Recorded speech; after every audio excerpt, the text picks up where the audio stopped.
Nunca pensé que el día más feliz en la vida de mi hijo se convertiría en el día más humillante de la mía. De pie, con mi mejor vestido, ese azul marino que había tardado 3 meses en pagarme, me sentí más pequeña que nunca en mis 58 años. Las campanas de la iglesia repicaban, los invitados llegaban en sus coches de lujo, y yo estaba paralizada en la entrada como una mendiga pidiendo limosna. No eres bienvenida aquí, mamá. Nunca le has gustado. Esas palabras salieron de mi Andrés, mi único hijo, el niño que crié con manos encallecidas y noches en vela, el hijo al que le di todo, mi juventud, mis sueños, mi dignidad. Allí estaba él, con su smoking perfecto, mirándome como si yo fuera una vergüenza que necesitaba esconder de su nueva vida. Detrás de él, podía verla, Patricia, mi nuera, que nunca había perdido la oportunidad de recordarme que no tenía suficiente educación, ni suficiente clase, ni era lo bastante digna para su círculo. Estaba allí con esa sonrisa fría suya, la que decía, «Te lo advertí», sin mover los labios. Su familia se agrupaba a su alrededor como un muro protector, todos ellos con ropa que costaba más de lo que yo ganaba en 6 meses en la lavandería. Recuerdo haber pensado en todos los turnos dobles que hice para pagarle la universidad. Todas esas noches que comí un plato de lentejas para que él pudiera tener carne en su plato. Todas las veces que caminé al trabajo bajo la lluvia para ahorrarme el billete del autobús y comprarle sus libros de texto.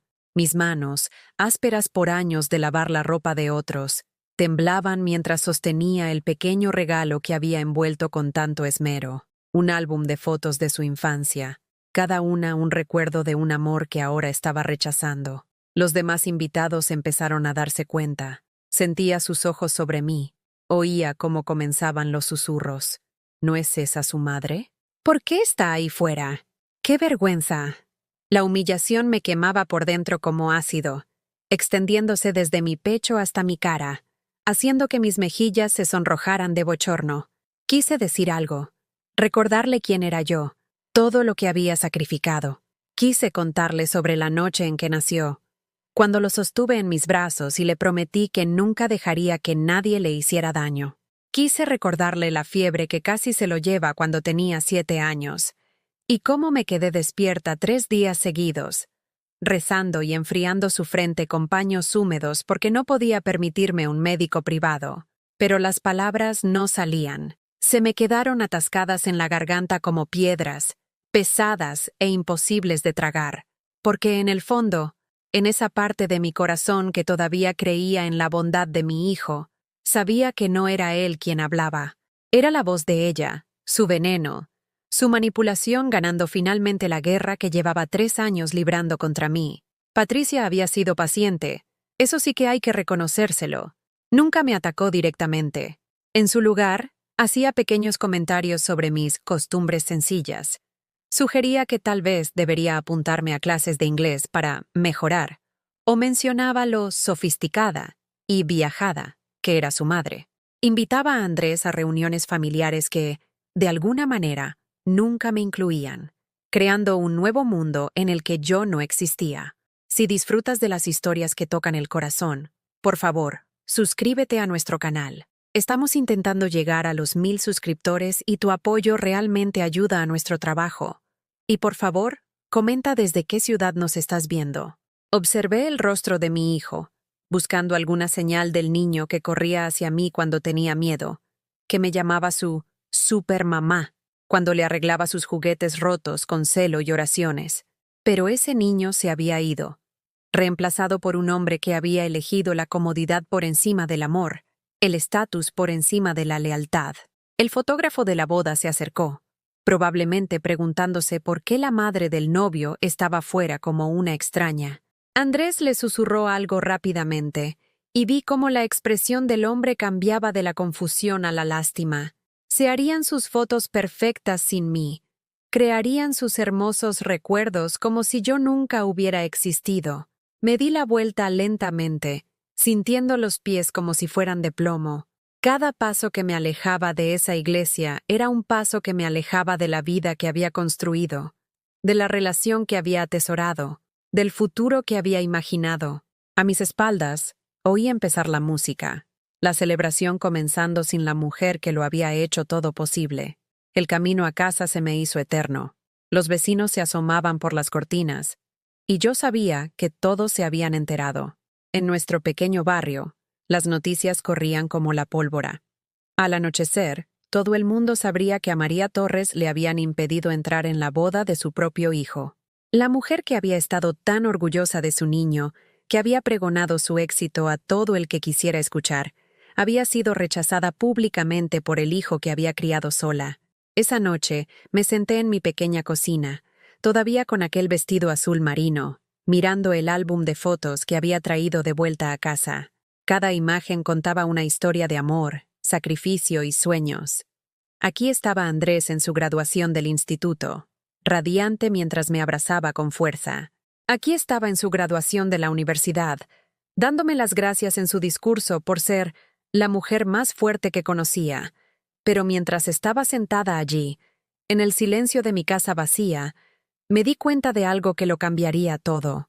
Este dolor, esta humillación, esta traición, no solo me estaba pasando a mí, estaba revelando algo sobre el carácter de mi hijo que yo, cegada por el amor, no había querido ver. Y en algún lugar profundo de mi ser, bajo todo el dolor y la conmoción, una pequeña llama de dignidad comenzó a parpadear. Puede que no fuera bienvenida en su boda, pero seguía siendo su madre. Y las madres, las de verdad, no desaparecen solo porque sus hijos decidan olvidarlas.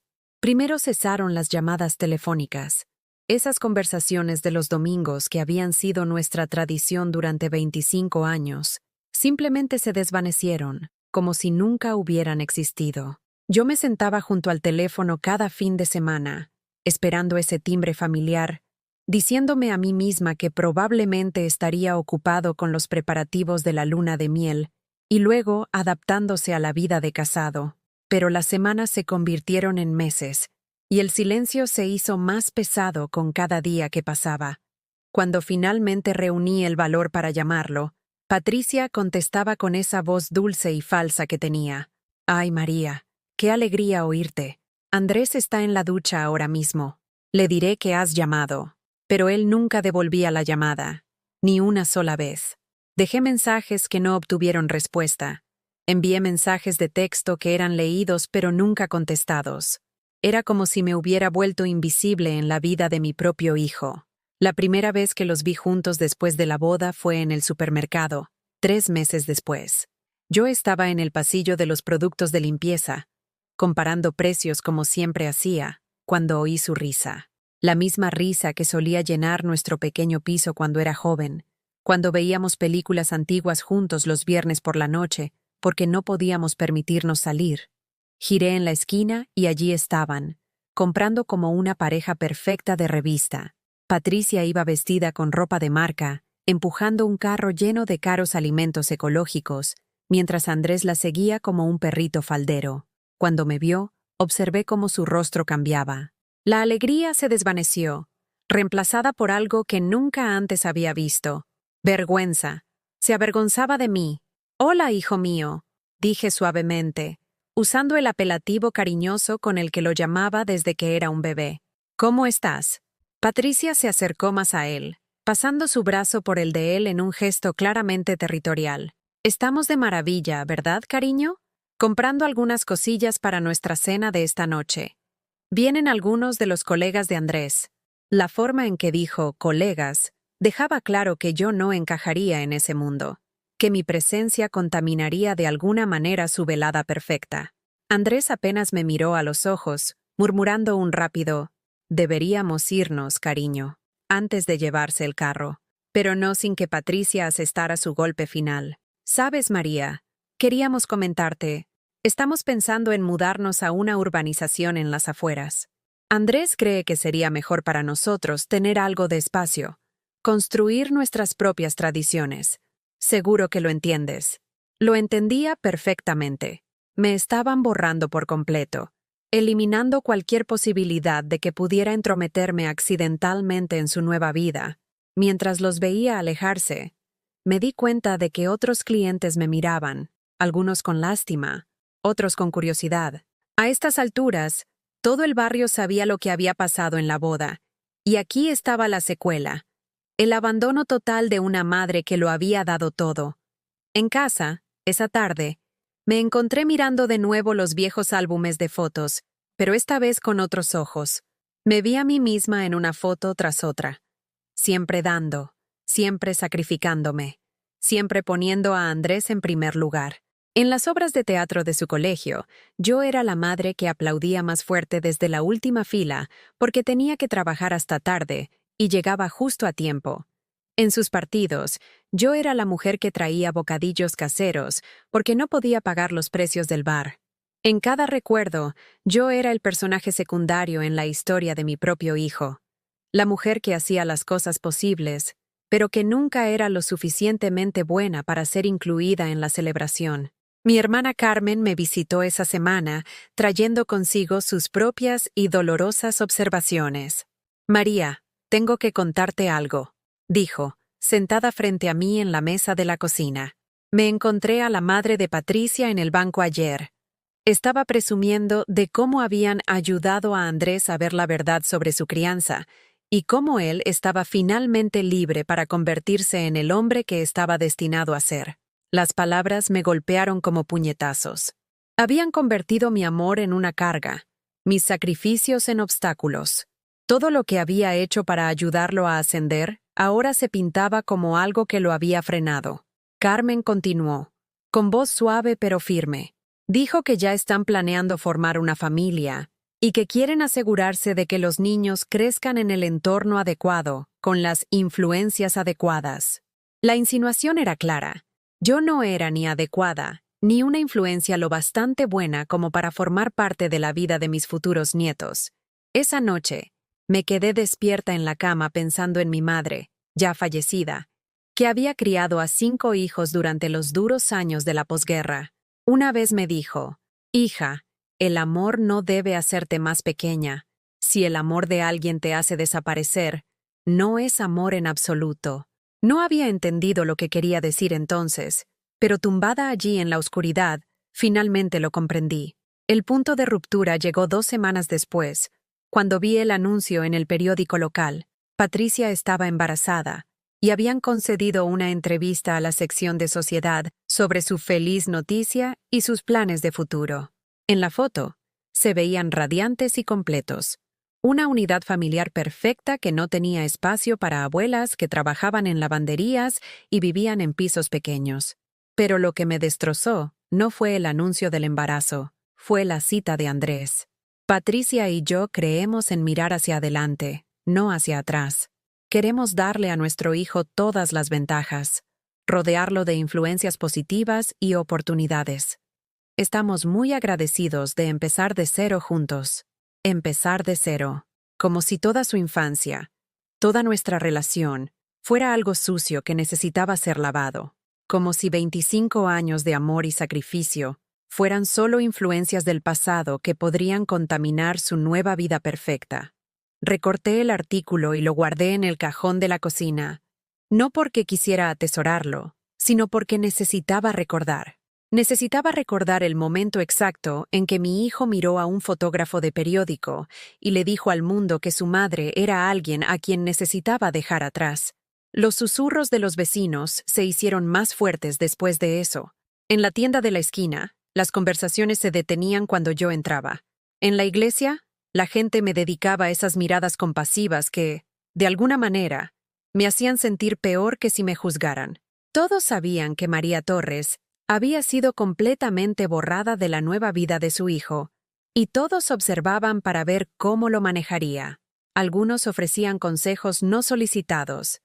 «Quizá deberías luchar por tus derechos», sugirió la señora Hernández, la vecina. «Quizá deberías presentarte en su casa y exigir que te escuchen», dijo mi compañera de trabajo, Rosa. Pero no podía obligarme a mendigar un amor que claramente me era negado a propósito. En cambio, empecé a darme cuenta de cosas que antes se me habían pasado por alto, cómo Patricia había ido aislando lentamente a Andrés de todos sus viejos amigos, cómo lo había convencido de que su barrio de la infancia estaba ahora por debajo de su nivel, cómo había reemplazado sistemáticamente cada conexión con su pasado por algo más nuevo y supuestamente mejor. Estaba construyendo una fortaleza alrededor de mi hijo, y yo era el enemigo que mantenía fuera. Empecé a aparecer por lugares donde sabía que podrían estar, no para causar problemas, sino porque no podía aceptar que me hubiera convertido en una extraña para mi propio hijo. El mercado del sábado por la mañana, la librería donde a Andrés le encantaba curiosear, la cafetería cerca de su oficina. No lo estaba acosando. Estaba esperando un momento en que Patricia no estuviera allí, en que pudiera vislumbrar al niño que crié bajo el hombre en que se había convertido. La humillación era siempre la misma, esa mirada de incomodidad cuando me veía, la forma en que miraba nerviosamente a su alrededor, como si mi presencia pudiera manchar su reputación. Una vez, me acerqué a él en la cafetería mientras estaba solo, leyendo un periódico. «Andrés», dije en voz baja, deslizándome en la silla frente a él. «Por favor, solo 5 minutos. Solo quiero saber cómo estás». Levantó la vista con unos ojos que parecían más viejos de alguna manera, más precavidos. «Mamá, esto no es apropiado. Patricia no cree que... Patricia no está aquí», lo interrumpí. Mi voz apenas un susurro. «Solo somos tú y yo, tu madre preguntándote por tu vida». Por un momento, vi algo parpadear en su expresión. Quizás arrepentimiento, quizás anhelo. Pero entonces su móvil vibró con un mensaje de texto, y cualquier atisbo de ternura que había vislumbrado desapareció de inmediato. «Tengo que irme», dijo, levantándose tan rápido que volcó su taza de café. El líquido oscuro se extendió por la mesa entre nosotros como una mancha, y ni siquiera intentó limpiarlo. Simplemente me dejó sentada allí con el desastre, viendo cómo otros clientes miraban fijamente a la mujer con la que su propio hijo no soportaba compartir una taza de café. La invitación para el baby shower nunca llegó, por supuesto. Me enteré de la misma manera que me enteraba de todo en la vida de mi hijo ahora, por Carmen, que lo había oído de alguien que lo había oído de otra persona. La familia de Patricia había organizado una celebración por todo lo alto en un hotel de lujo del centro, con flores traídas de Ecuador, y una tarta que costaba más que el alquiler de mi mes. Pasé con el coche por el hotel ese día, no para colarme en la fiesta, sino solo para ver, solo para ser testigo de este hito en la vida de mi futuro nieto desde fuera, como una indigente que apoya la cara contra el escaparate de un restaurante. Me senté en mi viejo coche al otro lado de la calle, viendo a mujeres elegantes con vestidos caros llevar regalos envueltos primorosamente al interior.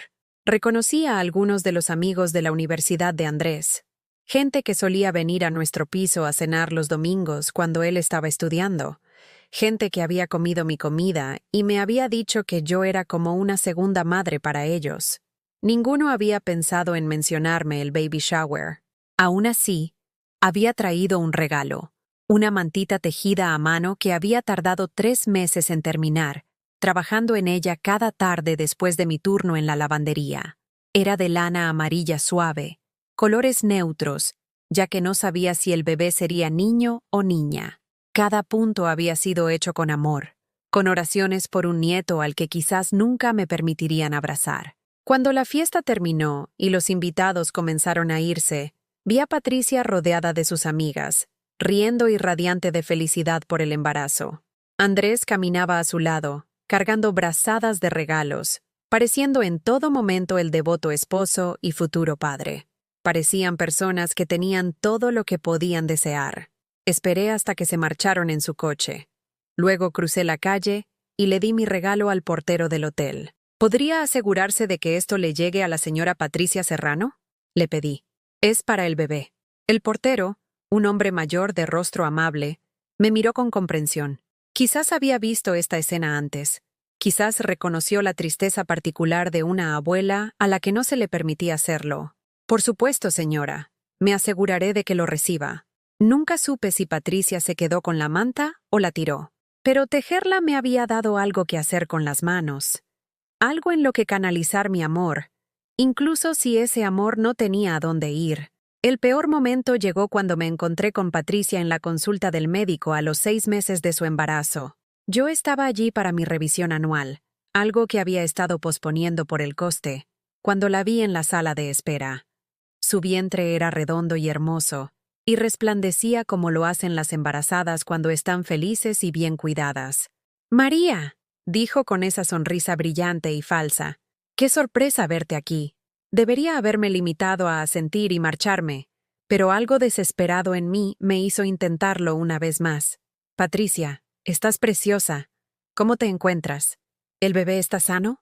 «Oh, sí, perfectamente sano», dijo, colocando una mano protectora sobre su vientre. «Vamos a tener un niño. Andrés está muy emocionado. Ya está hablando de clases de fútbol y planes para la universidad».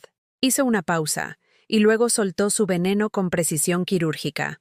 «Hemos decidido ponerle el nombre de mi padre. Tradición familiar, ya sabes. No el del padre de Andrés, que había muerto cuando mi hijo tenía solo 2 años. No el de mi padre, que se había dejado la vida en el campo para que sus hijos tuvieran una vida mejor. El de su padre, el hombre que nunca había conocido a Andrés, pero que, de alguna manera, era más digno de que su nombre se perpetuara. ¡Qué bonito!», logré decir, sintiendo cómo cada palabra me cortaba la garganta al salir. «Estamos muy agradecidos de que el bebé crezca conociendo a su verdadera familia», continuó Patricia, su voz dulce como la miel y el doble de pegajosa. «Los niños necesitan estabilidad, ¿no crees? Coherencia, el tipo adecuado de influencias desde el principio». El mensaje era claro. Yo era el tipo de influencia equivocado. Yo era inestabilidad e incoherencia. Era algo contra lo que había que protegerse, no a lo que dar la bienvenida. Cuando me llamaron para mi cita, me levanté con las piernas temblorosas. Al pasar junto a Patricia, gritó lo suficientemente alto como para que toda la sala de espera la oyera. «Dale recuerdos a Andrés cuando lo veas». «Ah, espera», se rió. Un sonido como de cristales rotos. «Supongo que no lo verás, ¿verdad?». Los otros pacientes se quedaron mirando. La recepcionista parecía incómoda. Quise que me tragara la tierra, volverme invisible, dejar de existir antes que soportar otro momento de esta humillación pública. Pero no desaparecí. Entré en esa consulta con la cabeza tan alta como pude. Y cuando el médico me preguntó sobre mis antecedentes familiares para el historial, dije: «Tengo un hijo. Va a tener un bebé». No dije que me habían borrado de sus vidas. No dije que no se me permitía ser abuela. Solo dije lo que era verdad. Tenía un hijo, y él iba a tener un bebé. Esa noche, me paré en el baño a mirarme en el espejo, a mirarme de verdad por primera vez en meses. Vi a una mujer que se había hecho vieja esperando migajas de amor de personas que ya habían decidido que no valía la pena alimentarla. Vi unas manos que habían trabajado tanto que estaban permanentemente manchadas y llenas de cicatrices. Vi unos ojos que habían llorado tanto que parecían permanentemente cansados. Pero también vi algo más. Vi la mandíbula de mi madre, firme con determinación. Vi los hombros de mi abuela, que habían cargado con fardos mucho más pesados que este. Vi generaciones de mujeres que habían sido ignoradas, descartadas, menospreciadas, y que habían encontrado la manera de sobrevivir de todos modos. De pie, en mi pequeño baño, con el mismo camisón viejo que tenía desde hacía 5 años, tomé una decisión. No los perseguiría más. No suplicaría por ser incluida en una vida donde no se me quería. No me haría cada vez más pequeña, tratando de encajar en espacios que habían sido diseñados deliberadamente para excluirme. Seguía siendo la madre de Andrés, lo reconociera él o no. Seguía siendo la abuela de este bebé, me dejaran o no, y seguía siendo María Torres, una mujer que había sobrevivido a cosas que habrían quebrado a personas más débiles. Cesaron las llamadas, cesaron los encuentros fortuitos, cesaron los intentos desesperados por mantener una conexión. Si querían borrarme de su historia, entonces yo escribiría la mía. El silencio en mi casa se volvió tan absoluto que podía oír los latidos de mi propio corazón resonando en las paredes. Pasaban los días sin que sonara el teléfono, sin que nadie me necesitara, sin ningún propósito más allá de levantarme, ir a trabajar y volver a las mismas habitaciones vacías. Había criado a un hijo en esta casa, llenado estas habitaciones de risas, discusiones sobre los deberes y celebraciones de cumpleaños. Ahora parecía un museo de una vida que nunca había ocurrido realmente. Dejé de cocinar de verdad. ¿Qué sentido tenía hacer la cena para una persona que no tenía dónde ir ni a nadie esperándola? Vivía de café y de lo que fuera más barato en la tienda de la esquina. Dejé de comprar flores para la mesa de la cocina. Dejé de poner la radio por las mañanas. Dejé de fingir que la rutina podía llenar el vacío donde antes estaba mi familia. Los vecinos empezaron a preocuparse. La señora Hernández se asomaba por encima de la valla cuando yo estaba tendiendo la ropa, preguntándome si me encontraba bien, si necesitaba algo de la tienda. Pero, ¿cómo le explicas a alguien que estás desapareciendo? Que cada día existes un poco menos porque las personas que te hacían real han decidido que no vale la pena recordarte? Carmen intentaba visitarme más a menudo, trayendo comida que no le había pedido y cotilleos que no quería oír. Tenía buena intención, pero su lástima se sentía como otro peso sobre mi pecho. Deberías salir más, decía. Únete a ese grupo del centro de mayores, apúntate a bailar, busca algún hobby. Como si los hobbies pudieran reemplazar el propósito que había perdido cuando dejé de ser la madre de alguien. Lo peor era dormir en la cama donde solía leerle cuentos antes de dormir, donde había abrazado a Andrés cuando tenía pesadillas, donde había planeado su futuro y soñado con nietos que jugarían en esta misma casa. Ahora la cama se sentía enorme y fría, y yo me acurrucaba en un lado, dejando espacio para los fantasmas de conversaciones que nunca ocurrirían. Supe que el bebé había nacido un martes de octubre. No por Andrés, por supuesto, sino por Carmen, que se lo había oído a su amiga que trabajaba en el hospital. Un niño sano, de 3,7 kilos, nacido a las 3 de la madrugada después de 12 horas de parto. Me senté en mi cocina cuando Carmen me lo contó, calculando que mientras yo dormía, mi primer nieto había llegado al mundo sin que a nadie se le ocurriera llamarme. Le pusieron de nombre Gabriel, Gabriel Andrés Torres Serrano. Incluso en su nombre, yo estaba borrada. El apellido de soltera de Patricia tenía prioridad sobre el legado de los Torres, que se remontaba a 4 generaciones. El nombre de mi bisabuelo, el de mi abuelo, el de mi padre, todos apartados para hacer sitio a gente que conocía a mi hijo desde hacía 3 años en lugar de 25. De todas formas, compré un regalo, una pequeña esclava de plata grabada con su fecha de nacimiento, algo que pudiera crecer con él, algo que algún día pudiera decirle que su abuela lo había amado desde el momento en que supo que existía. Lo envolví cuidadosamente en papel azul y conduje hasta su casa, un precioso chalet en una urbanización con un césped bien cuidado y coches caros en la entrada. No llamé a la puerta. No intenté entrar. Simplemente dejé el regalo en su felpudo con una tarjeta que decía: para Gabriel, bienvenido al mundo. Con cariño, la abuela María. Luego me senté en mi coche al otro lado de la calle y esperé a ver si se lo quedaban o lo tiraban. Patricia lo encontró primero, recogiendo el paquete con la misma expresión que podría poner al descubrir un excremento de perro en su porche. Lo abrió allí mismo, en la puerta. Leyó la tarjeta y vi cómo su rostro cambiaba de la molestia a la furia. Llamó a Andrés, y cuando él acudió a la puerta, los vi tener una acalorada conversación que no pude oír, pero que pude interpretar fácilmente. Andrés miró por el barrio como si me buscara, y por un instante, cuando sus ojos pasaron por mi coche, pensé que podría haberme visto. Pero entonces, Patricia le entregó el regalo, y vi a mi hijo, a quien le había enseñado a ser agradecido por cada gesto de amabilidad, a quien había criado para honrar a sus mayores, caminar directamente al cubo de la basura y tirar mi regalo dentro. La pequeña esclava de plata que había ahorrado durante 2 semanas del dinero de la compra fue arrojada como si fuera basura, junto con la tarjeta que había escrito y reescrito 5 veces, tratando de encontrar palabras que no sonaran desesperadas ni exigentes, pero que de alguna manera transmitieran el amor de una abuela. Esa noche, volví a su casa después del anochecer y recuperé el regalo de su basura. Me senté en mi coche bajo una farola, sosteniendo la esclava de plata que nunca tocaría la muñeca de mi nieto, y finalmente comprendí que la esperanza a veces es solo otra palabra para la autotortura. Las fiestas llegaron y pasaron sin una sola llamada.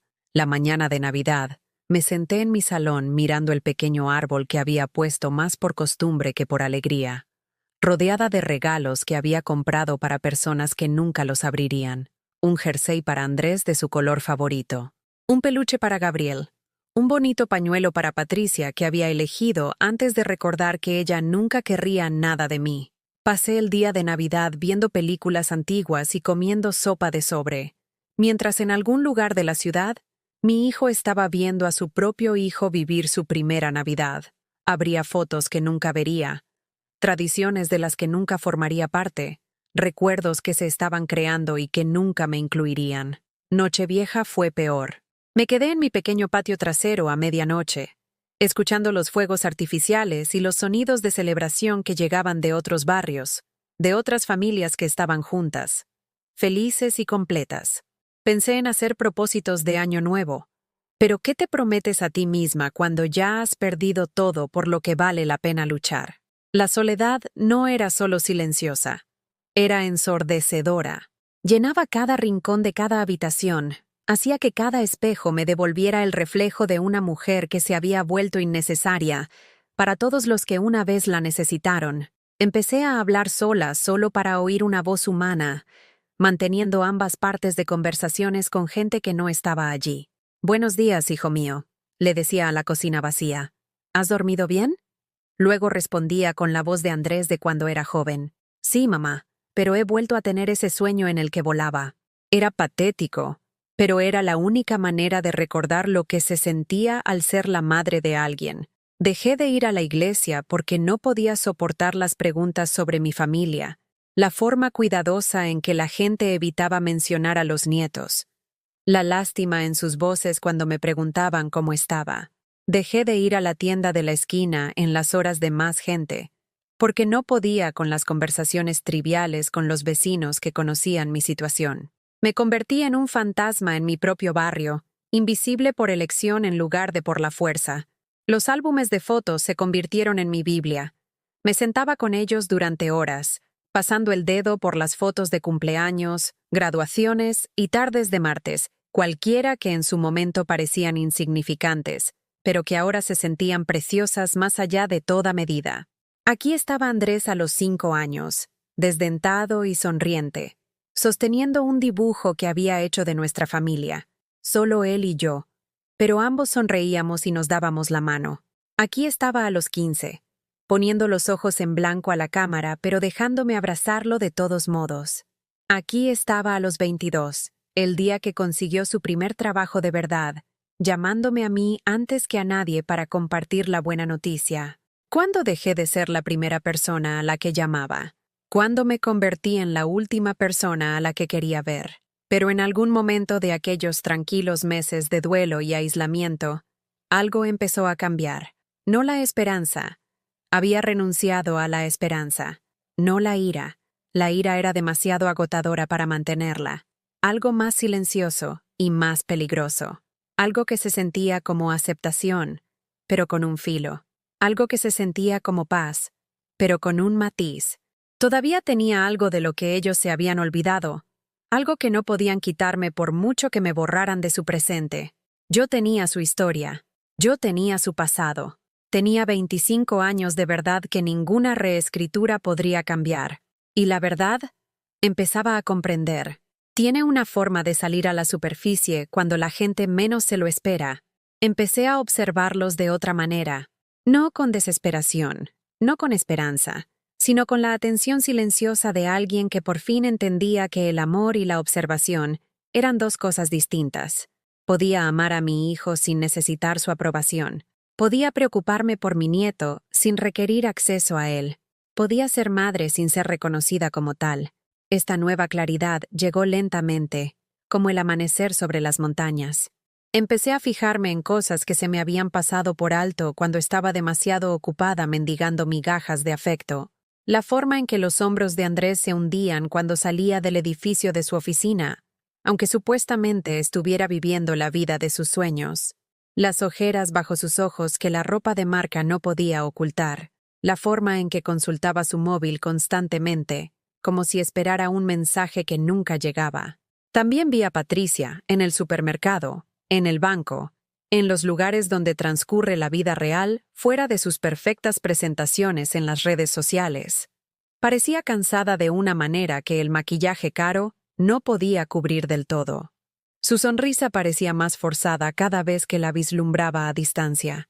Y siempre estaba sola, empujando un cochecito de bebé sola, haciendo recados sin la red de apoyo que parecía haber tenido durante su embarazo. De las cuidadosas observaciones de Carmen y de mi propia vigilancia lejana, empezó a surgir una imagen diferente. La familia de Patricia, tan acogedora e implicada durante el noviazgo y la boda, se había vuelto notablemente ausente desde el nacimiento del bebé. Su madre, que había sido tan instrumental en orquestar mi exclusión, aparentemente prefería ser abuela en teoría que en la práctica. Su padre, el hombre cuyo nombre llevaba mi nieto, los visitaba quizás una vez al mes, y solía tener llamadas de negocios que interrumpían su tiempo con el bebé.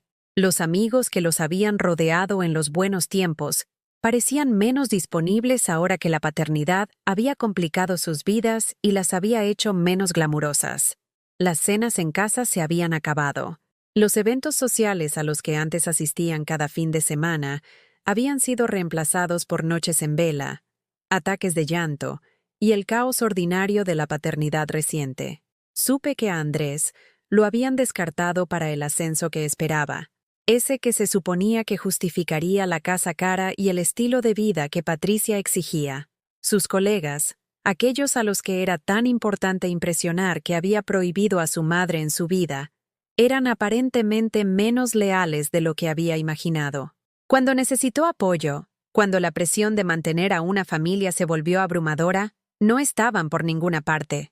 Pero no sentí satisfacción en sus dificultades. Sentí algo más complejo.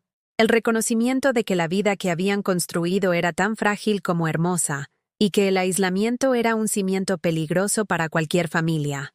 Empecé a escribir, no cartas para ellos. Esa lección la había aprendido. Sino para mí, para Gabriel, para el futuro. Escribí cada historia de la infancia de Andrés, cada lección que le había enseñado, cada momento de alegría, crecimiento y descubrimiento que lo habían convertido en el hombre que era antes de que Patricia lo convenciera de olvidar de dónde venía. Escribí sobre la vez que tenía 8 años y trajo a casa un gatito callejero, insistiendo en que teníamos que quedárnoslo aunque el casero no permitía mascotas. ¿Cómo escondimos a ese gato durante 3 meses? Dándole comida a escondidas y manteniéndolo en silencio durante las inspecciones, hasta que finalmente le encontramos un buen hogar con una vecina anciana que necesitaba la compañía.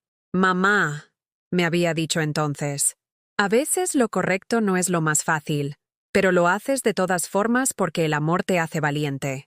Escribí sobre su adolescencia, cuando se sentía avergonzado de nuestro pequeño piso y nuestros muebles de segunda mano, pero aún así traía a sus amigos a casa porque sabía que yo les daría de comer y los trataría como si fueran de la familia. ¿Cómo había aprendido gradualmente que un hogar no consistía en tener las cosas más bonitas, sino en tener gente que se preocupara por tu felicidad más que por las apariencias? Escribí sobre sus años universitarios, cuando me llamaba cada domingo por la noche solo para hablar, para contarme sobre sus clases, sus sueños y sus miedos sobre el futuro.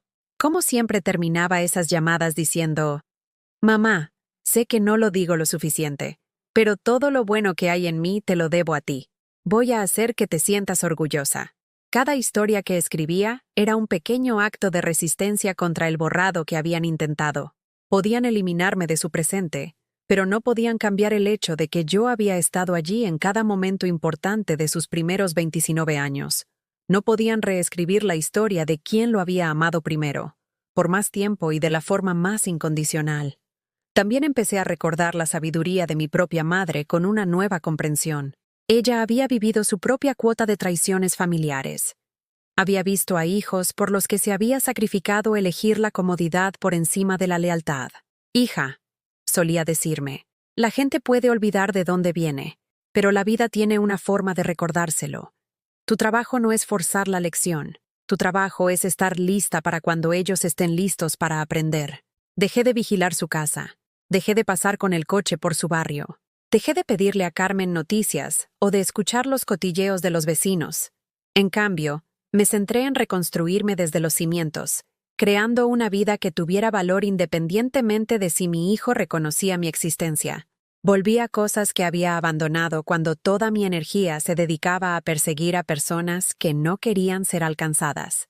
Empecé a leer de nuevo, perdiéndome en historias de mujeres que habían sobrevivido a cosas peores que el abandono y habían encontrado la manera de prosperar. Empecé a cocinar para mí otra vez. No comidas elaboradas, sino comida buena y nutritiva que le recordaba a mi cuerpo que merecía cuidados. Limpié mi casa a fondo, no porque esperara visitas, sino porque merecía vivir en belleza y orden. Planté flores en mi pequeño jardín, eligiendo variedades que florecerían en diferentes momentos del año para que siempre hubiera algo hermoso que ver desde la ventana de mi cocina. Y lo más importante, empecé a perdonarme. Por los años que había pasado haciéndome más pequeña para encajar en las expectativas de los demás. Por las veces que me había disculpado por ocupar espacio, por necesitar atención o por tener opiniones que diferían de las de quienes me rodeaban, por creer que mi valía estaba determinada por cuánto me valoraban los demás. Tenía 58 años, y por primera vez en mi vida adulta, estaba viviendo para mí en lugar de para la aprobación de otra persona. Se sentía extraño, aterrador y liberador, todo a la vez. El barrio empezó a notar el cambio en mí. La señora Hernández comentó que me veía más sana, más descansada. El cartero mencionó que mi jardín era el más bonito de la calle.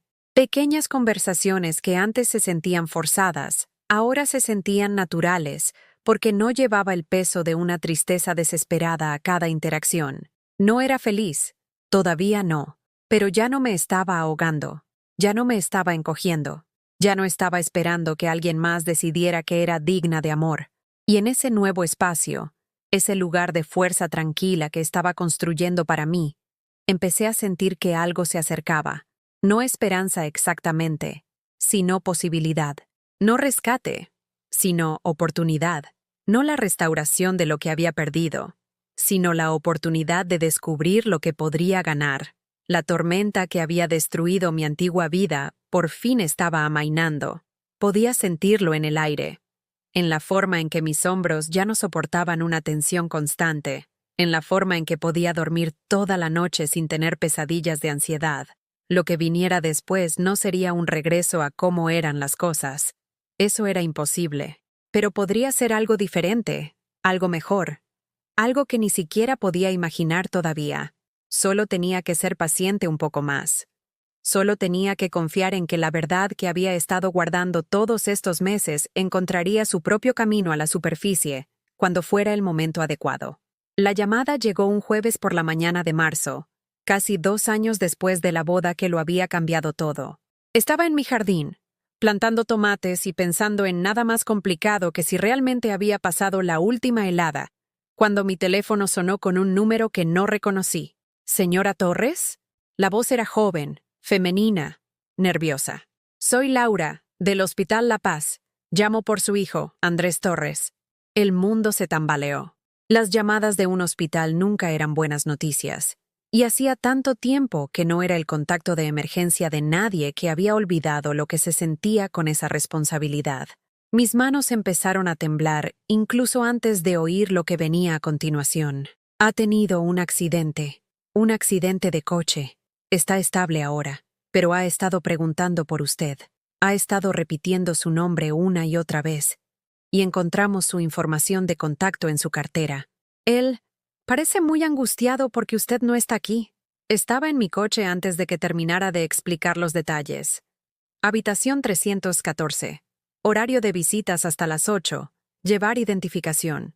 El trayecto hasta el hospital se me hizo eterno e instantáneo al mismo tiempo. No dejaba de pensar en la última vez que lo había visto, meses atrás en aquella cafetería. Cómo había volcado la taza en su prisa por alejarse de mí. Ahora preguntaba por mí. Decía mi nombre. Quería a su madre. Los pasillos del hospital eran exactamente tan estériles y aterradores como lo habían sido cuando él tenía 7 años, y pasé 3 días a su lado durante aquella terrible fiebre. El mismo olor a antiséptico, las mismas luces fluorescentes que hacían que todo el mundo pareciera enfermo, la misma sensación de que todo lo importante pendía de un hilo. Encontré la habitación 314 y me detuve fuera de la puerta, de repente, aterrorizada. ¿Y si era un error? ¿Y si en realidad no quería verme? ¿Y si Patricia estaba ahí dentro, lista para que seguridad me echara por atreverme a aparecer donde no se me quería? Pero entonces oí su voz a través de la puerta entreabierta, débil, confusa y más joven de lo que había sonado en años. ¿Mamá? ¿Va a venir mi mamá? Necesito a mi mamá. Estaba solo. Patricia no estaba allí, ni ninguno de los amigos o colegas que supuestamente me habían reemplazado en su afecto. Solo mi hijo, vendado y asustado, llamando a la madre que se había pasado 2 años fingiendo que no existía. Empujé la puerta y entré. Se veía tan pequeño en esa cama de hospital, tan joven a pesar de tener 30 años. Llevaba el brazo izquierdo escayolado, tenía puntos de sutura en la frente y la cara amoratada de una manera que hizo que mi corazón se encogiera con furia protectora. «Hijo mío», susurré, y sus ojos se abrieron de inmediato, enfocándose en mí con una intensidad que me recordó a cuando era pequeño y tenía pesadillas. «Mamá», exhaló, y se echó a llorar. No las lágrimas controladas y dignas de un hombre adulto, sino los sollozos desesperados y llenos de alivio de un niño que se había perdido y finalmente había sido encontrado. «Mamá, lo siento muchísimo. Pensé que ya no te necesitaba, pero estaba equivocado. Estaba tan equivocado». Me acerqué a su cama sin pensar, mi mano yendo automáticamente a su frente para comprobar si tenía fiebre, como hacía cuando era pequeño. «Shh, cariño, estoy aquí. Ya estoy aquí. He sido tan estúpido», continuó, las palabras saliendo a trompicones entre sollozos. «Patricia, todo lo que dijo sobre ti era mentira. Todo lo que creí era mentira. Perdí el trabajo, mamá, hace 3 meses. Y cuando se lo conté, ella dijo que quizás deberíamos tomarnos un descanso, que necesitaba pensar si esta era la vida que quería. Se me rompió el corazón por él, pero no de la manera desesperada en que se me había roto por mí misma. Era el dolor limpio del amor maternal, sin complicaciones de ego u orgullo herido. Mi hijo estaba sufriendo, y nada más importaba. Se llevó a Gabriel a casa de su madre, susurró. Dijo que necesitaba espacio para decidir si podía soportar estar casada con alguien que no podía proporcionarle el estilo de vida que esperaba.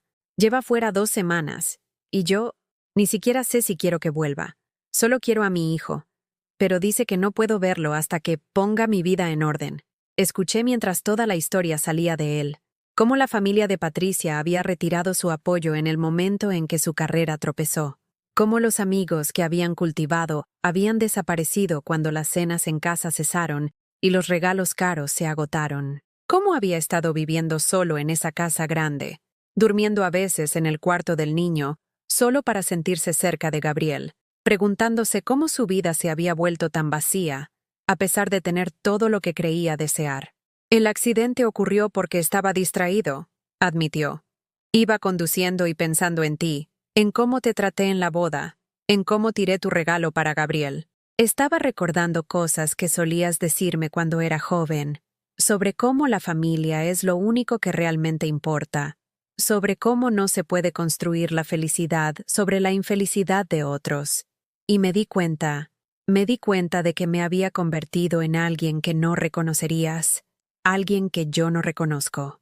Le apreté la mano que no tenía herida, sintiendo las durezas que se le habían formado por el trabajo físico que había estado haciendo desde que perdió su empleo en la oficina. «Siempre te he reconocido, hijo mío, incluso cuando no podías reconocerte a ti mismo.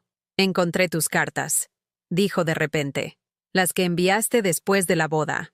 Patricia me las había estado escondiendo, las tiraba, pero las encontré en el cubo de la basura de fuera, y las leí todas y cada una. Nunca dijiste nada malo de ella, incluso después de lo que te hizo. Solo decías que me querías y que siempre serías mi madre, pasara lo que pasara. Esas cartas». Las había escrito en las semanas posteriores a la boda, cuando el dolor aún estaba fresco y todavía creía que las palabras podrían salvar la distancia entre nosotros. Me había rendido después de que las primeras quedaran sin respuesta, asumiendo que simplemente habían sido ignoradas. Nunca supe que habían sido interceptadas, que mi hijo ni siquiera había visto mis intentos de contactarlo. Guardé la manta, dijo en voz baja, la que hiciste para Gabriel. La saqué de la basura después de que Patricia entrara. La he estado guardando en mi habitación y a veces la abrazo y trato de recordar lo que se sentía al tener una madre que me quería incondicionalmente. La ironía no se me escapó. Aquí estaba mi hijo, roto y solo, comprendiendo finalmente el valor de lo que había desechado. 2 años atrás, este momento se habría sentido como una victoria. Ahora solo se sentía como tristeza, por el tiempo que habíamos perdido, por el dolor que ambos habíamos soportado, por el nieto que todavía apenas conocía. Mamá, dijo, su voz cada vez más fuerte, sé que no me lo merezco, sé que te hice daño de maneras que no puedo deshacer, pero si me dejas, si me das otra oportunidad, quiero intentar ser tu hijo de nuevo, no la versión de Patricia de tu hijo, sino tu hijo de verdad, el que criaste para ser mejor que esto. Miré a este hombre al que había amado desde antes de nacer, a este niño que había sido mi mundo entero durante 29 años, antes de dejar que alguien más lo convenciera de que no valía la pena conservarme. Estaba pidiendo perdón, pero no de la manera desesperada en que yo una vez había suplicado por su atención.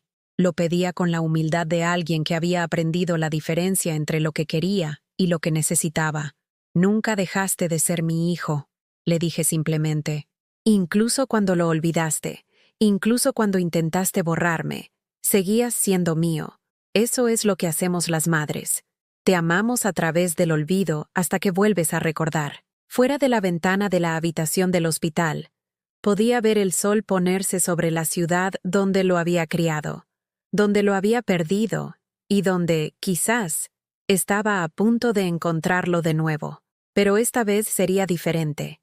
Esta vez, no aceptaría cualquier migaja de afecto que él estuviera dispuesto a ofrecer. Esta vez, si reconstruíamos nuestra relación, sería sobre los cimientos del respeto mutuo y el reconocimiento de lo que ambos habíamos aprendido en nuestro tiempo separados. La madre que había sido despedida de su boda ya no existía. El hijo que había tirado sus regalos tampoco. Lo que quedaba eran 2 personas que habían sobrevivido a sus peores errores y estaban listas para ver si el amor podía ser más fuerte que el orgullo, más profundo que la decepción, más duradero que las heridas que se habían infligido mutuamente. Pero esa conversación tendría que esperar. Por ahora, bastaba con que estuviera a salvo, que preguntara por su madre y que yo estuviera aquí para responder cuando llamara. La confrontación llegó 3 días después, cuando Patricia finalmente se dignó a aparecer por el hospital.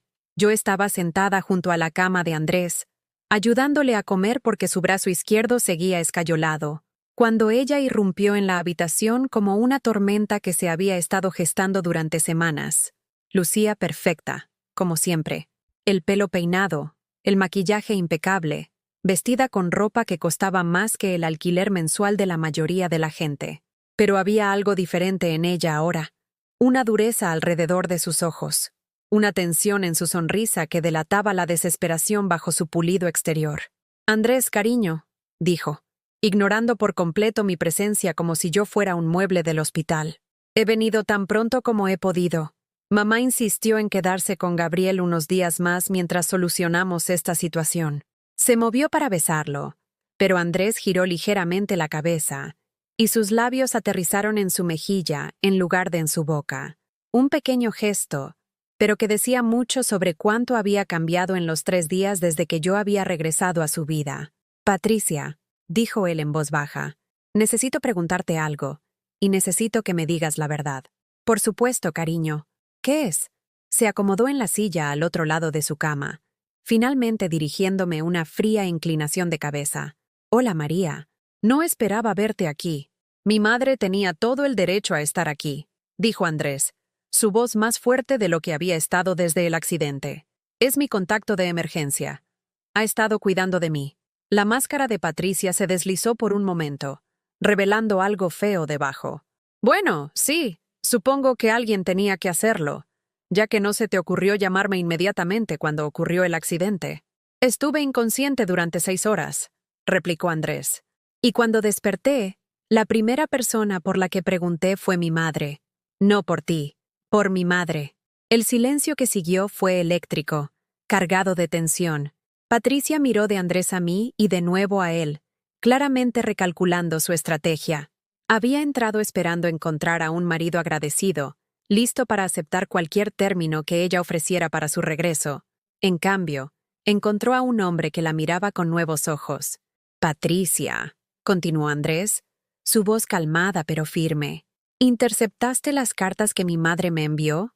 ¿Las tiraste sin decírmelo? Yo. Empezó a negarlo. Luego pareció darse cuenta de que la verdad ya había salido a la luz. Andrés, tienes que entenderlo. Estaba tratando de interferir en nuestro matrimonio. Esas cartas estaban llenas de chantaje emocional y manipulación. Te estaba protegiendo. ¿Protegiéndome? Su voz se elevó ligeramente. ¿De qué? ¿Del amor de mi madre? ¿De la mujer que me crió? ¿De alguien que no podía aceptar que habías pasado a una vida mejor? Espetó Patricia, perdiendo finalmente la compostura. Ella representaba todo lo que intentábamos dejar atrás. La mentalidad cerrada, las expectativas limitadas, esa mentalidad de clase obrera que te habría frenado para siempre. Sentí la mano de Andrés apretar la mía. En ese momento, vi que entendía claramente lo que yo había sabido durante años, que Patricia no se había enamorado de él, sino de la idea de transformarlo en algo que no era. ¿Y qué hay de Gabriel?, preguntó Andrés en voz baja. ¿Qué hay de los regalos que mi madre intentó darle a nuestro hijo? ¿La manta que tejió para él?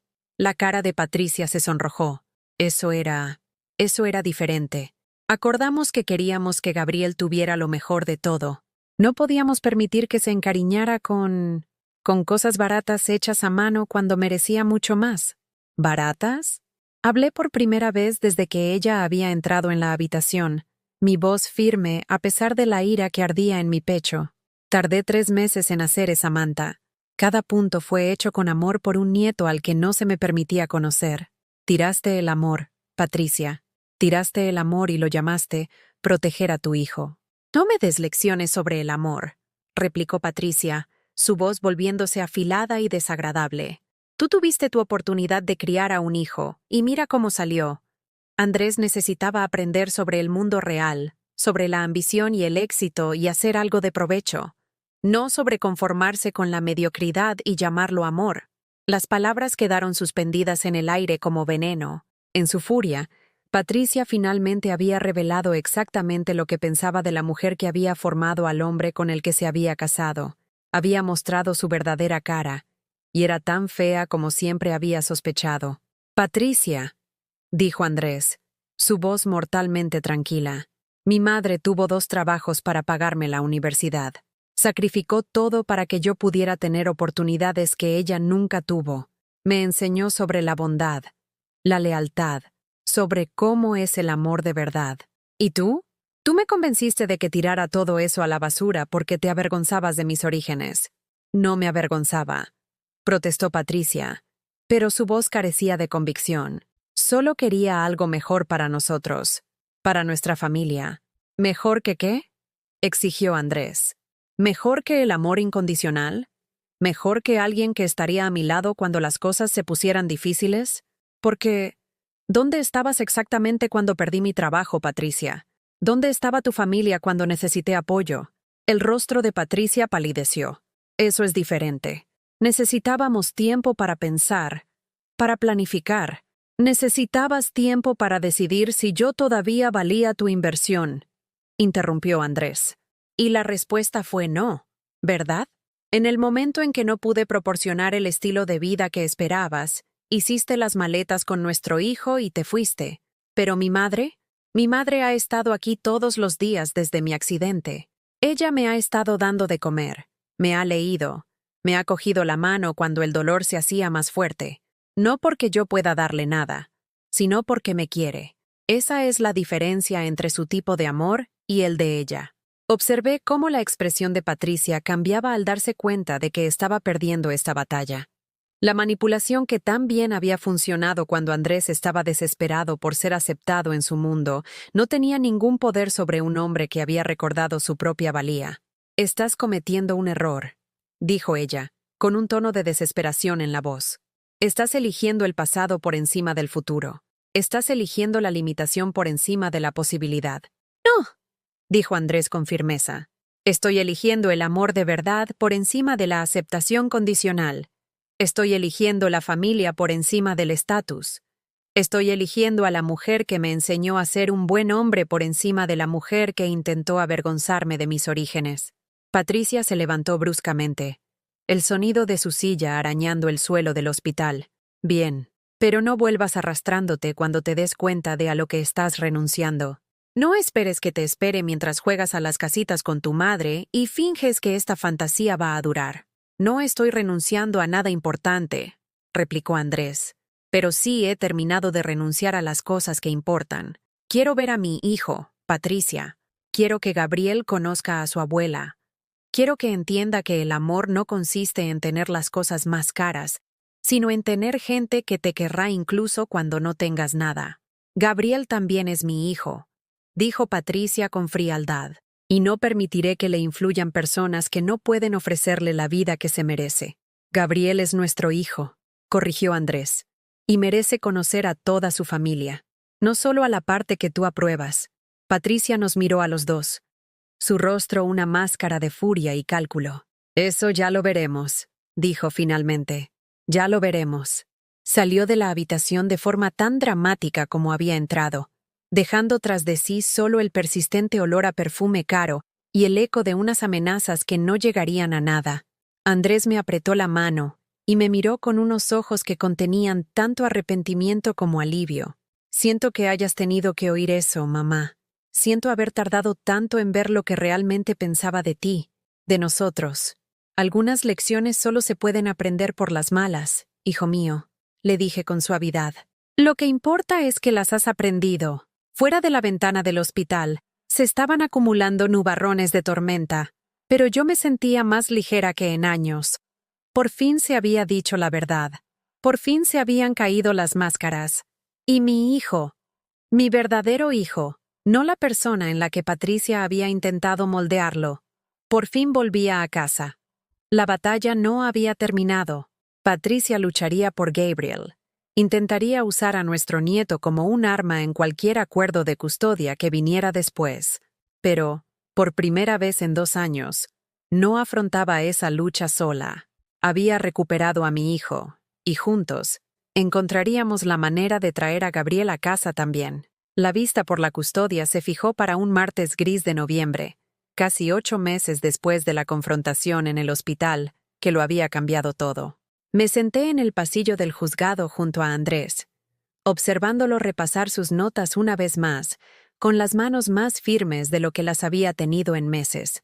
Había conseguido un nuevo trabajo, no tan prestigioso como el anterior, pero un trabajo honrado que le pagaba lo suficiente para mantener a su hijo y reconstruir su vida sobre cimientos sólidos. Gabriel ya tenía 2 años. Un niño precioso con los ojos oscuros de Andrés y mi barbilla terca. Me habían permitido visitas supervisadas durante 6 meses, 2 horas cada 2 sábados, en un despacho aséptico de los servicios sociales, mientras una asistente social tomaba notas. Pero incluso en ese entorno frío e institucional, mi nieto se había encariñado conmigo rápidamente, buscándome con sus manitas y balbuceando de esa manera musical que tienen los niños pequeños cuando se sienten seguros. Patricia había luchado con uñas y dientes, contratando a abogados caros y presentando testigos que declararon sobre la inestabilidad de Andrés y mi influencia negativa. Pero la verdad tiene una forma de sonar más fuerte que el dinero. Y la verdad era que Gabriel progresaba enormemente durante nuestras visitas, que Andrés se había transformado en un padre responsable, y que yo representaba el tipo de amor estable e incondicional que los niños necesitan para convertirse en adultos seguros. La jueza era una mujer de unos 60 años, con ojos amables y el pelo canoso recogido en un práctico moño. Me recordó a mi propia madre, y lo tomé como una buena señal. Había revisado todas las pruebas, entrevistado a todas las partes y pasado un tiempo considerable observando a Gabriel interactuar con ambos lados de su familia. La principal preocupación de este tribunal, dijo, mirándonos a todos por encima de sus gafas de leer, es el interés superior del menor. Gabriel necesita estabilidad, amor y acceso a los miembros de la familia que contribuyan positivamente a su desarrollo. Patricia estaba sentada al otro lado de la sala con su abogado, vestida con un traje de chaqueta conservador que probablemente había elegido para parecer la madre responsable, pero podía ver la tensión en sus hombros, la forma en que sus manos agarraban el bolso como si fuera un salvavidas. Ya había perdido la guerra por el afecto de Andrés.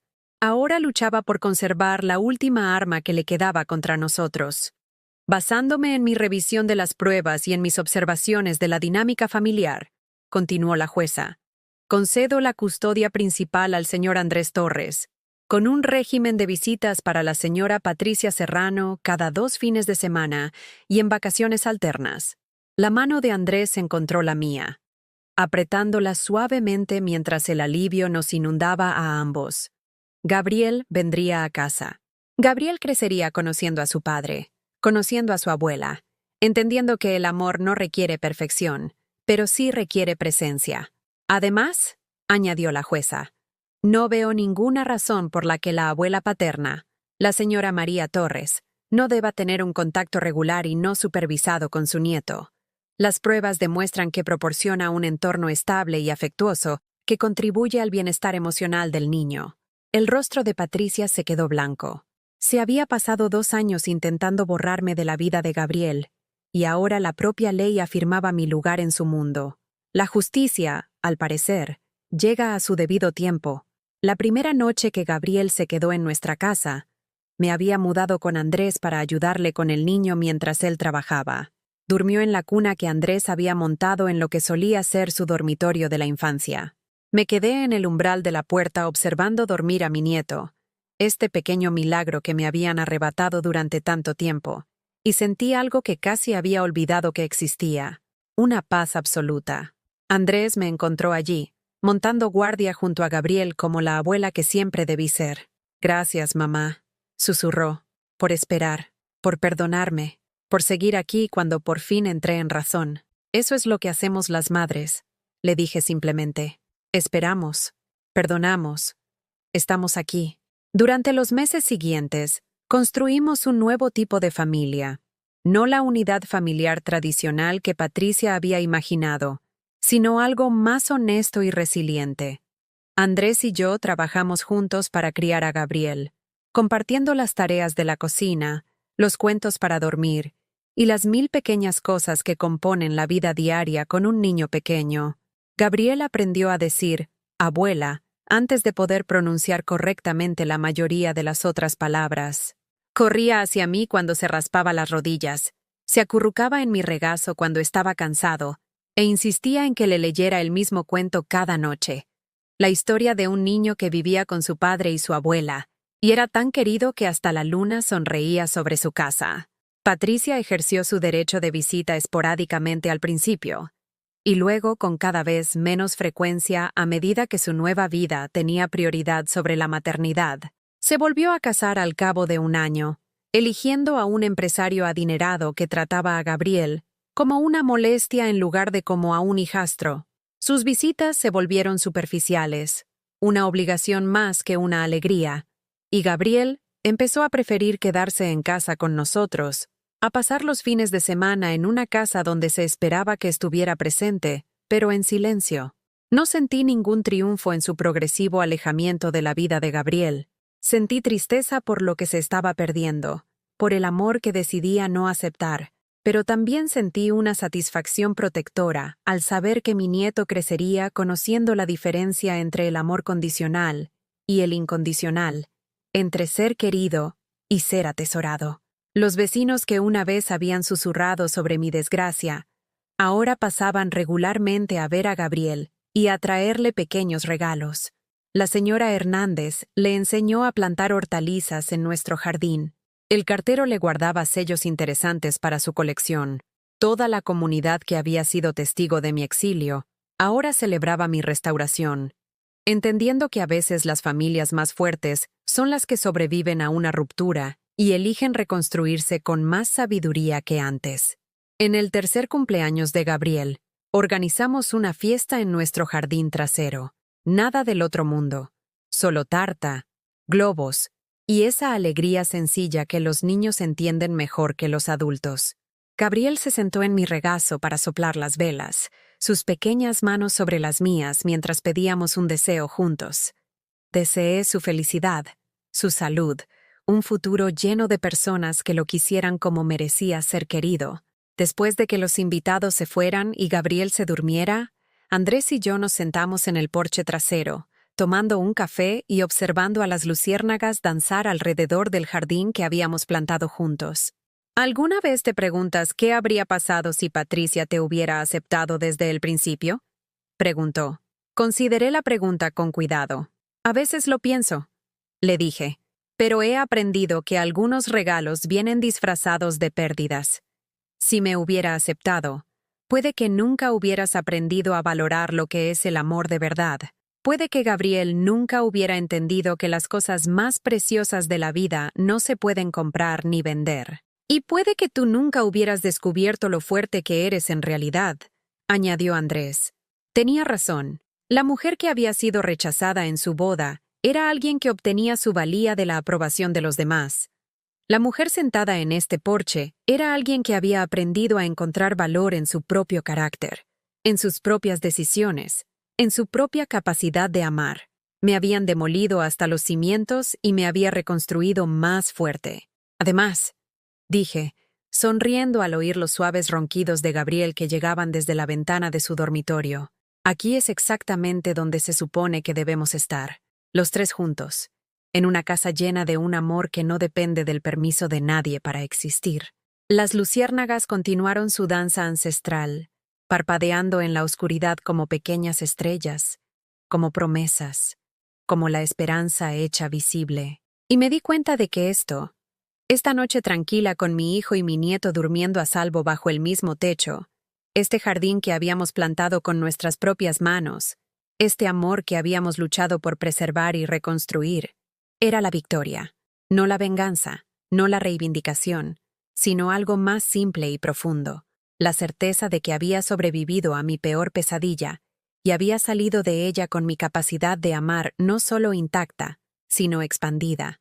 Había aprendido que, a veces, las personas que intentan borrarte acaban enseñándote lo indeleble que eres en realidad. Gabriel crecería conociendo la historia de su abuela, entendiendo que el amor no siempre es fácil, pero que siempre vale la pena luchar por él. Aprendería que las familias pueden romperse y remendarse, que los corazones pueden ser heridos y sanar, que a veces la mayor fortaleza no se encuentra en no caerse nunca, sino en volver a levantarse con más sabiduría que antes. Y yo pasaría el resto de mis días asegurándome de que nunca dudara, ni por un solo instante, de que era precioso más allá de toda medida, amado sin condiciones y digno de un lugar en cualquier mesa donde la verdadera familia se reuniera para celebrar los hermosos, imperfectos e irreemplazables lazos que nos hacen humanos.